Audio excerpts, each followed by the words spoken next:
Саяжайдағы үйлерді жалға алып тұрғандардың да шығыны өтеледі. Бүгін өңірлік коммуникациялар алаңында өткен брифингте облыс әкімінің орынбасары Тілепберген Каюпов осылай деді. Тек ол үшін тұрғындар комиссияға қажетті құжаттарды тапсыруы керек. Саяжай құрылыстан жалға алу құқы белгіленген мүлкіне залал келтірген кезде 100 айлық есептік мөлшерде әлеуметтік көмек көрсетіледі.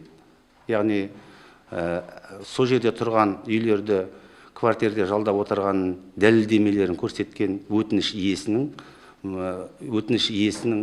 өтініші осы құрылған комиссияның қарауына тиісті дәлелдемелі құжаттары берілгеннен кейін ғана арнайы шешім шығатын болады. Батыс Қазақстан облысында қазір төтенше жағдайдың салдарын жою жұмыстары жүріп жатыр. Облыс бойынша 420 үй тұруға жарамсыз деп танылған. Қазір ол үйлерді бұзу жұмыстары жүруде. Олардың орнына жаңа үйлер тұрғызылатын болады. Егер комиссия су кірген үйді қарап шығып, тұруға жарамды деген баға берсе, онда үкімет үйге жөндеу жүргізетін ақша береді.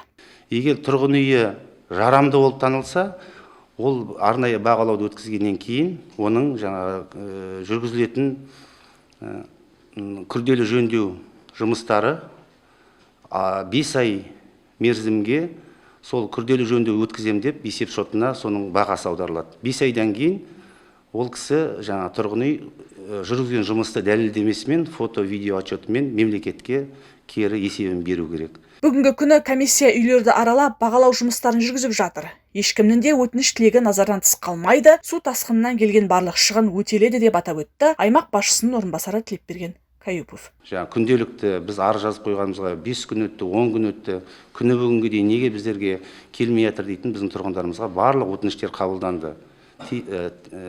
Сол су кеткен мезеттен бастап, сол жерге барып, біздің комиссия мүшелері, арнайы құрылған комиссиямыз бар қалада, аудандарда, солар барып қарап, тиісті тексерісін жүргізіп, содан кейін тиісті қорытындыларын шығарады. Сондықтан да баршаңына сабырлық тілейміз.